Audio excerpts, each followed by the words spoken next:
Okay, so what should you do? First of all, you probably read about Jim Cramer's CNBC statement that if your time horizon is 5 years or less, sell immediately everything you have in the stock market. Right now, don't wait, do it today. Anybody ever watch him? He goes 90 miles an hour. And I would say that probably in a year, pick any one year, he probably makes 10,000 predictions. And like a broken clock that's right twice every day, he's been right in the past. And that's what gives him some credence. On this one, I disagree with him. The only way he'd be right is if he knew, and there's no way he would know, but if he knew we were headed for the Great Depression #2. How can he know that? What's so great about him? Nothing. Nothing. He's a TV analyst, for heaven's sakes, in the stock market.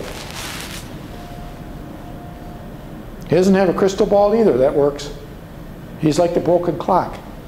If you sell right now, whether you listen to Cramer or do it on your own, just say, I don't know, should I get out? You've just changed a paper loss into a real loss.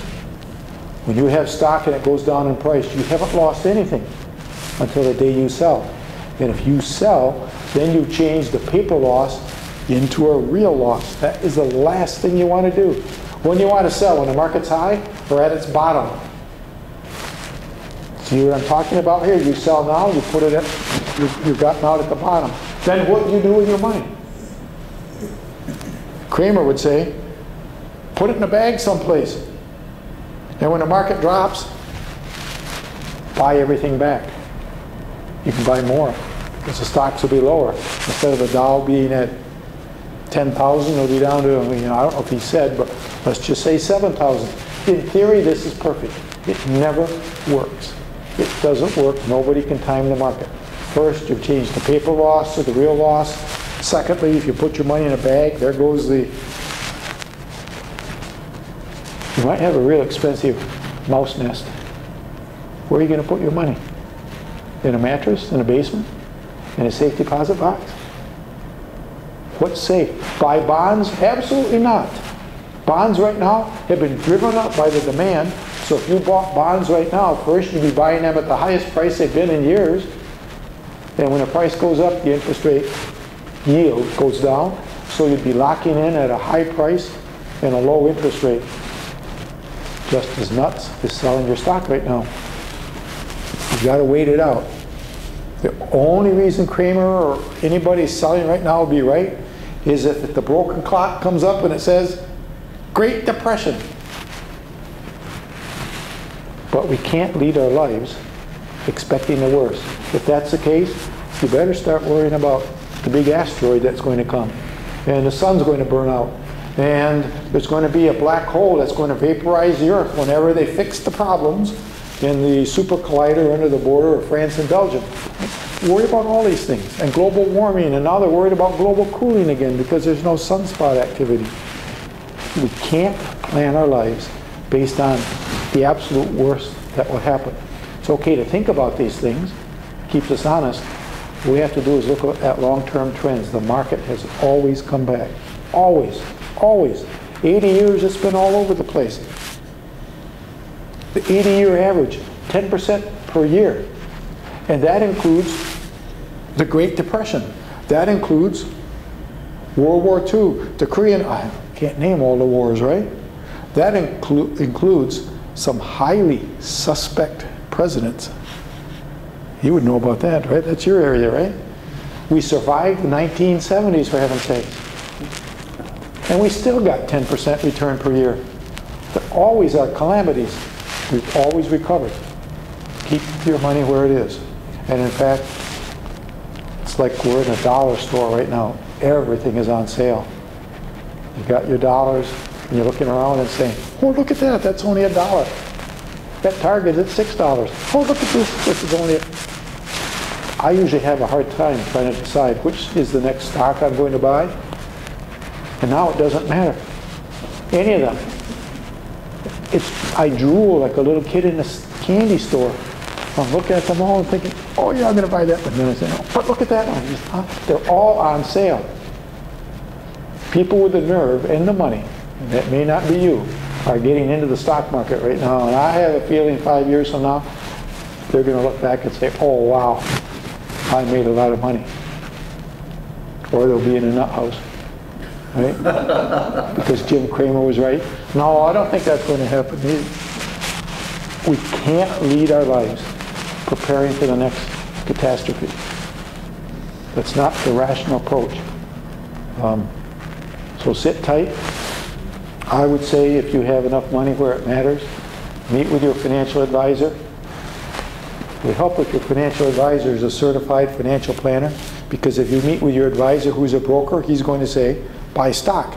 If you meet with your advisor who's a life insurance salesperson, he or she will say, you need more life insurance. You know how that works. If you meet with your realtor, he'll say, you should buy another house. You need somebody who covers the whole gamut, the broad area. Make sure you're diversified. Hold the course. And eventually we'll get out of this. And if you bought stock right now, what you're doing with your 403B plan, or whatever you're doing, you're getting it cheap. Look at it that way. Your monthly contribution, your every 2-week contribution is buying stocks on the cheap right now. And focus on that, not the fact that the prices are down. Can I answer any of your questions? Yes? Is the Chinese buying the junk bonds that were disguised as AAA rated, and those busting, as it were, is that improving the dollar overhang at all, or the deficit? Well, because they're going to hang on to those U.S. dollars now, right? Mm-hmm. Because they've been probably. It might, but that's a poor way to do it. It might. The dollar has strengthened. Part of the reason is Europe has gone downhill so quickly. A couple of weeks ago, the euro was much higher than it is now, and the Europeans were gloating at us, and now they're just collapsing there. We think it's bad here. I think it's a lot worse in Europe. There's no central bank in Europe. There's no Federal Reserve System, for example.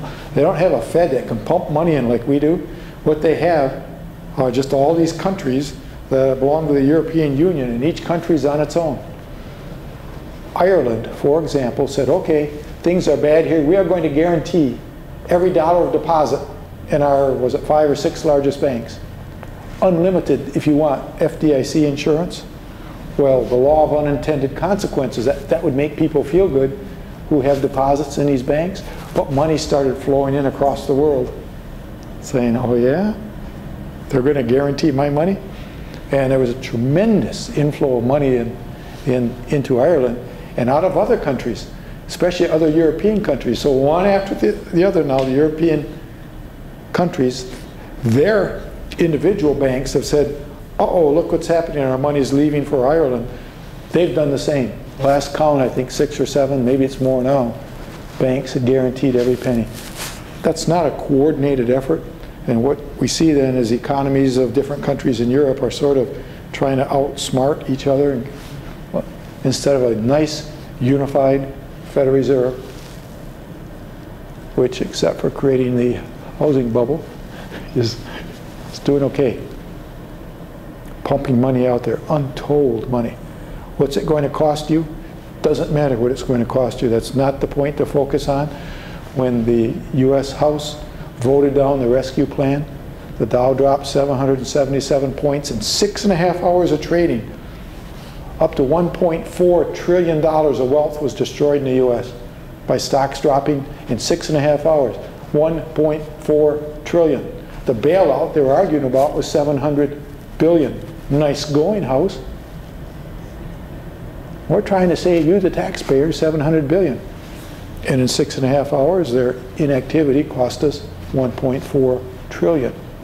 If the economy heads into a bad recession, we'll get hit, we'll be hammered at least $1 trillion, maybe 2 trillion, at least, in unemployment, in lost income by workers not covered by unemployment insurance, and continued stock market declines.